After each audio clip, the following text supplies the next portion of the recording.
अनुच्छेद 326 को पढ़िए। भारतीय संविधान के अनुच्छेद 326 आर्टिकल 326 326 को पढ़िए। अनुच्छेद 326 क्या कहता है जानते हैं? अनुच्छेद 326 यह कहता है कि लोकसभा और विधानसभा के चुनाव में वयस्क मताधिकार का प्रयोग होगा। अनुच्छेद 326 यह कहता है कि लोकसभा और विधानसभा के चुनाव में वयस्क मताधिकार के आधार पर चुनाव संपन्न करवाए जाएंगे। मतलब लोकसभा और विधानसभा के चुनाव में भारत की वैसी वयस्क जनता जिसका उम्र 18 वर्ष या उससे अधिक हो चुका है वही चुनाव में पार्टिसिपेट करते हैं। देखिए, आज अभी वर्तमान में मतदान की आयु की अगर हम बात करें तो अभी मतदान की आयु 18 वर्ष है, कम से कम 18 वर्ष है। लेकिन शुरू से नहीं था ऐसा, शुरू से ऐसा नहीं था। शुरू में मतदान की न्यूनतम आयु हुआ करती थी 21 वर्ष। मतदान की न्यूनतम आयु हुआ करती थी 21 वर्ष। आपको भारत में जब पहली बार लोकसभा का चुनाव 1951-52 में हुआ, तब से लेकर 1989 ईस्वी के पहले तक जितने भी लोकसभा और विधानसभा के चुनाव हुए हैं सभी में मतदान का आयु 21 वर्ष रहा है। लेकिन आपको 1989 में एक संविधान संशोधन किया गया। प्रधानमंत्री राजीव गांधी की सरकार के द्वारा, प्रधानमंत्री राजीव गांधी के सरकार के द्वारा 61वां संविधान संशोधन 1988 में किया गया। यह लागू हुआ 1989 में। गौर कीजिएगा आप इस बात पर। 61वां संविधान संशोधन हुआ है 1988 में, लेकिन यह लागू हुआ है 1989 में। लागू हुआ है 1989 में और 61वां, इसलिए हम लोग कहते हैं 61वां संविधान संशोधन 1989, लेकिन यह संविधान संशोधन हुआ है 1988 में। और रेलवे का यह पूछा हुआ क्वेश्चन है, रेलवे का यह पूछा हुआ क्वेश्चन है कि 61वां संविधान संशोधन कब हुआ है। ऑप्शन में 1988-89 दोनों था, तो उसमें पूछा जा रहा कब हुआ है, तो आंसर होता 1988। 1988। अगर वहीं पर यह होता कि लागू कब हुआ है, तब आंसर हो जाता 1989। तो 61वां संविधान संशोधन 1989 के तहत मतदान की आयु को 21 वर्ष से घटाकर 18 वर्ष प्रधानमंत्री राजीव गांधी की सरकार के द्वारा किया गया। और आज तक के इतिहास में एकमात्र प्रधानमंत्री राजीव गांधी हुए हैं जिनके नेतृत्व में उनकी राजनीतिक पार्टी कांग्रेस 400 से अधिक सीट जीती है। 400 से अधिक सीट जीती है। पंडित नेहरू भी 400 से अधिक सीट नहीं जीते हैं आज तक। पंडित नेहरू जो कि देश के प्रथम प्रधानमंत्री बने हैं, 350 354 सीट जीते थे वो। 350 354 सीट पहला लोकसभा चुनाव में कांग्रेस जीता था। आज तक इस बार लोकसभा के चुनाव में मोदी जी नारा दे रहे थे, अब की बार 400 पार। लेकिन 300 पार गठबंधनों के साथ नहीं हो पाए। इस बार का चुनाव बड़ी क्रूशियल चुनाव हुआ है।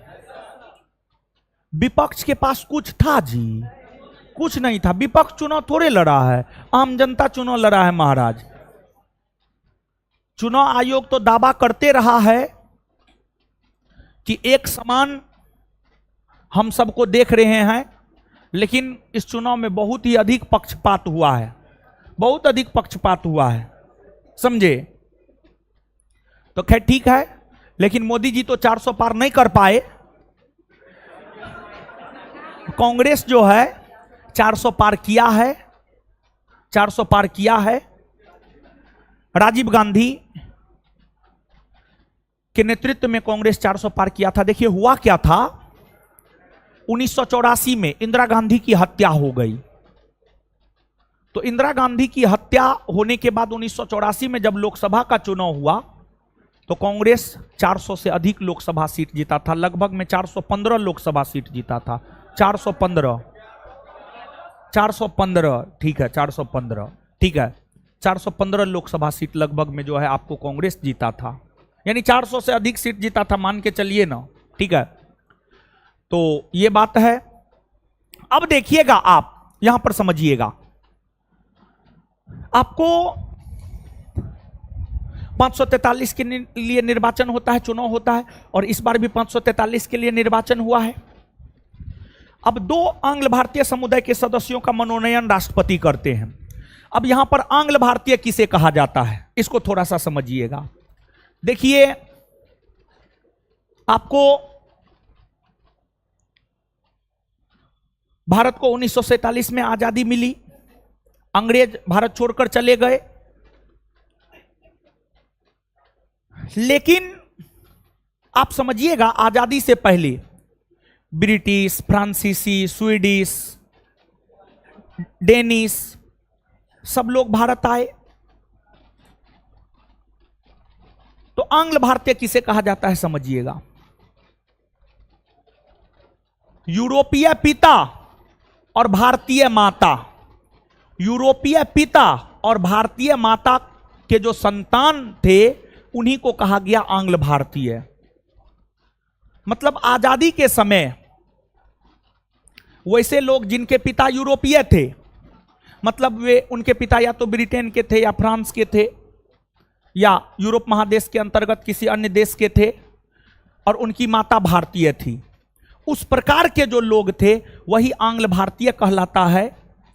और लाखों की संख्या में उस समय आंग्ल भारतीय हुआ करते थे।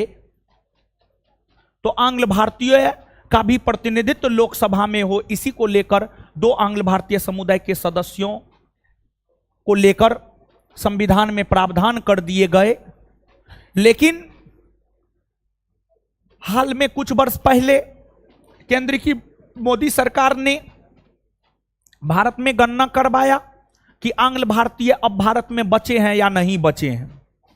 तो पता चला बहुत कम आंग्ल भारतीय बचे हैं, 200 से अधिक, 200-250 आंग्ल भारतीय ही सिर्फ भारत में बचे हैं। लारा दत्ता आंग्ल भारतीय है। फिर आपको तृणमूल कांग्रेस का एक सांसद है डेरेक ओब्रायन, वो भी आंग्ल भारतीय है, वो भी आंग्ल भारतीय है। तो आपको आंग्ल भारतीय लोगों की संख्या नगण्य है, जिस वजह से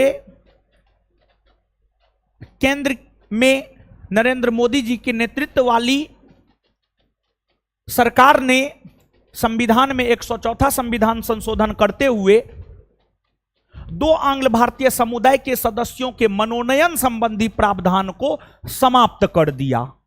मतलब अब आंग्ल भारतीय समुदाय के सदस्यों का मनोनयन लोकसभा में नहीं होगा। अब आंग्ल भारतीय समुदाय के सदस्यों का मनोनयन लोकसभा में नहीं होगा। तो यही वजह है कि लोकसभा में सीटों की संख्या वर्तमान में कितना है, 543। अब देखिए, लोकसभा के चुनाव में जो मैजिक फिगर होता है वह होता है 272 लोकसभा सीट।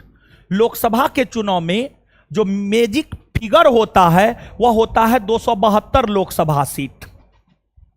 272 लोकसभा सीट जो है मैजिक फिगर होता है। इसका मतलब क्या है?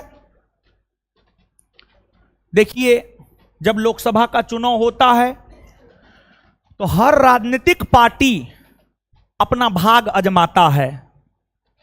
हर राजनीतिक पार्टी अपना भाग आजमाता है, मतलब हर राजनीतिक पार्टी अपना चुनाव लड़ता है। और चुनाव में जिस राजनीतिक पार्टी को लोकसभा के कुल सीट के 50% से अधिक सीट प्राप्त होता है, उसे यह माना जाता है कि उस पार्टी को बहुमत प्राप्त हो गया। तो 543 का 50% से अधिक आप निकालिएगा तो 543 का 50% से अधिक हो